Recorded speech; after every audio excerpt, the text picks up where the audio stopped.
Crônicas do Amanhecer, por Feijão Centro Espírita Allan Kardec de Balneário Gaivota, 29 de março de 2021. Com o uso dos dados, máquinas já conseguem prever o futuro de uma pessoa, parte 03. Uma das várias visões do futuro comum entre futurólogos, tecnocratas e escritores de ficção científica é o de uma sociedade bem planejada e automatizada. Nessa sociedade, o governo ou um supercomputador seria capaz de ajustar o ambiente de cada um dos indivíduos, alimentação, educação, lazer, carreira para otimizar a experiência de todos. Em Admirável Mundo Novo, Aldous Huxley descreve uma sociedade em que o governo controla o número de humanos gerados em cada classe social e usando condicionamento gestacional e infantil para criar cidadãos produtivos em suas respectivas castas.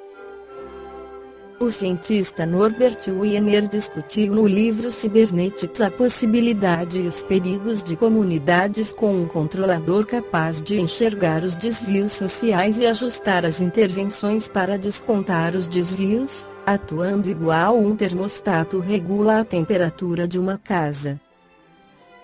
Salvador Allende chegou até a tentar implementar uma versão dessa sociedade no Chile. A ideia em voga de que vivemos em uma simulação carrega consigo ecos desse conceito. Nós já vivemos em uma sociedade dessa natureza, pois somos todos uma simulação. Essa visão distópica utópica em alguns círculos tem uma premissa oculta de que sociedades operam de uma forma determinística, ao menos coletivamente. Para que possamos acreditar que o controle do ambiente de um indivíduo pode ser usado para corrigir o futuro, é preciso primeiro acreditar que o ambiente do indivíduo determina qual era esse futuro. Essa premissa é intuitiva. Todo mundo entende que a alimentação adequada e a educação de qualidade melhoram o futuro de qualquer criança. Mas a gente não sabe muito bem a granularidade disso. Estudos sobre racismo estrutural mostram o efeito coletivo do ambiente. Mas e se o desafio fosse olhar para uma criança e tentar prever o futuro dela? Um grupo de pesquisadores de Princeton lançou esse desafio e mostrou que é extremamente difícil de prever o futuro de crianças mesmo tendo acesso a um número enorme de dados sobre a criança e a família. Em um artigo publicado na PNAS de janeiro do ano passado, Salganik et al. Descrevem um concurso de Big Data sociológico com 160 participantes.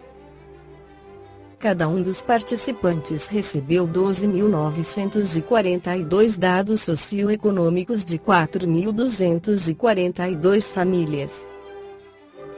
Esses dados vieram do Fragile Families, um banco de dados de famílias com crianças nascidas no ano 2000 formado em 6 ondas, quando as crianças tinham 1, 3, 5, 9 e 15 anos de idade.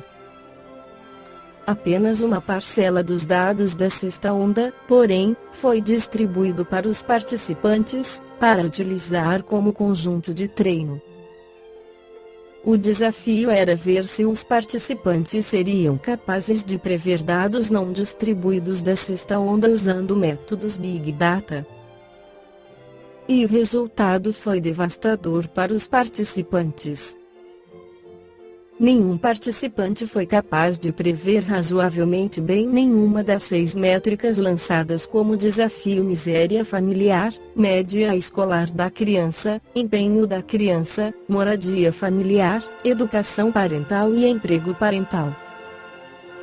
Além disso, os métodos sofisticados utilizando infinidade de dados por família teve um desempenho muito próximo de um método extremamente simples: regressão linear utilizando apenas 4 dados: raça, educação e estado civil da mãe, a época do nascimento e o status da criança na quinta onda.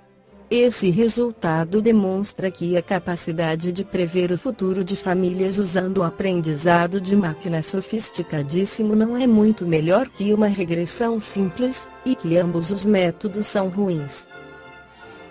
Um segundo resultado, para mim mais intrigante, foi que os diversos participantes cometiam o mesmo tipo de erro. Apesar de usar métodos diferentes, as previsões foram muito similares, fossem as previsões corretas ou erradas.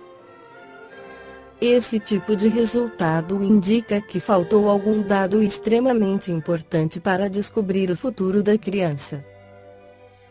Mas o banco de dados continha uma gama enorme de informação, e apenas dados genéticos e geográficos foram omitidos para garantir a privacidade das crianças. A ausência de dados geográficos é notável, dado que sabemos o impacto do CEP na expectativa de vida ou na educação de uma pessoa.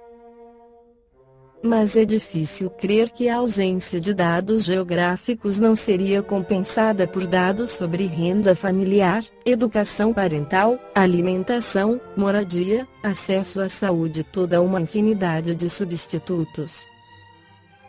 A falha aponta mais para um limite do aprendizado de máquina em si. A professora de Sociologia Phyllis Garip, da Cornell, em um comentário também publicado na revista PNAS Proceedings of the National Academy of Sciences, indaga se esse resultado questiona a capacidade de prever o desempenho individual.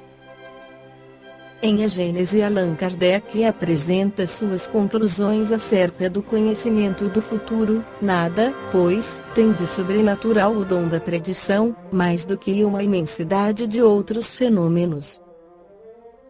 Ele se funda nas propriedades da alma e na lei das relações do mundo visível com o mundo invisível, que o Espiritismo veio dar a conhecer. A teoria da presciência talvez não resolva de modo absoluto todos os casos que se possam apresentar de revelação do futuro, mas não se pode deixar de convir em que ele estabelece o princípio fundamental.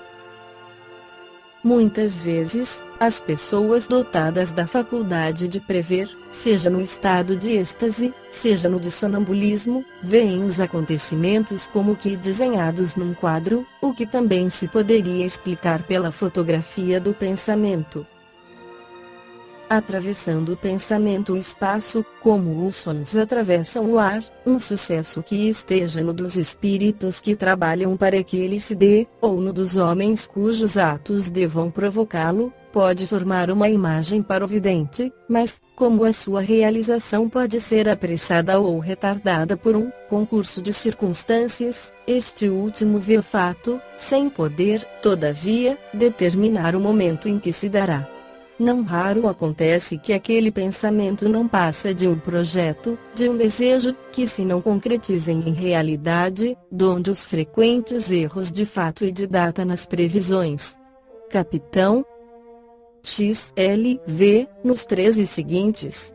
Para compreendermos as coisas espirituais, isto é, para fazermos delas ideia tão clara como a que fazemos de uma paisagem que tenhamos ante os olhos, falta-nos em verdade um sentido, exatamente como ao cego de nascença falta um que lhe faculte compreender os efeitos da luz, das cores e da vista, sem o contato.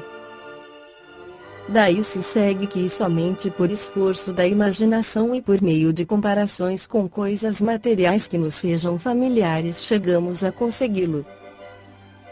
As coisas materiais, porém, não nos podem dar das coisas espirituais senão ideias muito imperfeitas, razão por que não se devem tomar ao pé da letra essas comparações e crer, por exemplo, que a extensão das faculdades perceptivas dos espíritos depende da efetiva elevação deles, nem que eles precisem estar em cima de uma montanha ou acima das nuvens para abrangerem o tempo e o espaço. Tal faculdade lhes é inerente ao estado de espiritualização, ou, se o preferirem, de desmaterialização. Quer isto dizer que a espiritualização produz um efeito que se pode comparar, se bem muito imperfeitamente, ao da visão de conjunto que tem o homem colocado sobre a montanha. Esta comparação objetivava simplesmente mostrar que acontecimentos pertencentes ainda, para uns, ao futuro, estão, para outros, ao presente podem assim ser preditos, o que não implica que o efeito se produza de igual maneira. Para, portanto, gozar dessa percepção, não precisa o espírito transportar-se a um ponto qualquer do espaço. Pode possuí-la em toda a sua plenitude aquele que na Terra se acha ao nosso lado, tanto quanto se achasse a 1000 léguas de distância, ao passo que nós nada vemos além do nosso horizonte visual. Não se operando a visão, nos espíritos, do mesmo modo, nem com os mesmos elementos que no homem, muito diverso é o horizonte visual dos primeiros. Ora, é precisamente esse o sentido que nos falece para o concebermos. O espírito, ao lado do encarnado, é como o vidente ao lado do cego. Devemos, além disso, ponderar que essa percepção não se limita ao que diz respeito à extensão, que ela abrange a penetração de todas as coisas. É, repetimos-lo, uma faculdade inerente e proporcionada ao estado de desmaterialização. A encarnação amortece-a, sem, contudo, a anular completamente, porque a alma não fica encerrada no corpo como numa caixa. O encarnado a possui, embora sempre em grau menor do que quando se acha completamente desprendido, é o que confere a certos homens um poder de penetração que a outros falece inteiramente, maior agudeza de visão moral, compreensão mais fácil das coisas extramateriais. O espírito encarnado não somente percebe, como também se lembra do que viu no estado de espírito livre, e essa lembrança é como um quadro que se lhe desenha na mente. Na encarnação, ele vê, mais vagamente, como através de um véu, no estado de liberdade, vê e concebe claramente. O princípio da visão não lhe é exterior, está nele, essa razão porque não precisa da luz exterior. Por efeito do desenvolvimento moral, alarga-se o círculo das ideias e da concepção, por efeito da desmaterialização gradual do perispírito, este se purifica dos elementos grosseiros que lhe alteravam a delicadeza das percepções, o que torna fácil compreender-se que a ampliação de todas as faculdades acompanha o progresso do espírito. Esta foi a crônica do amanhecer de 29 de março de 2021. Por Feijão Centro Espírita Allan Kardec de Balneário Gaivota. Que a paz esteja com todos.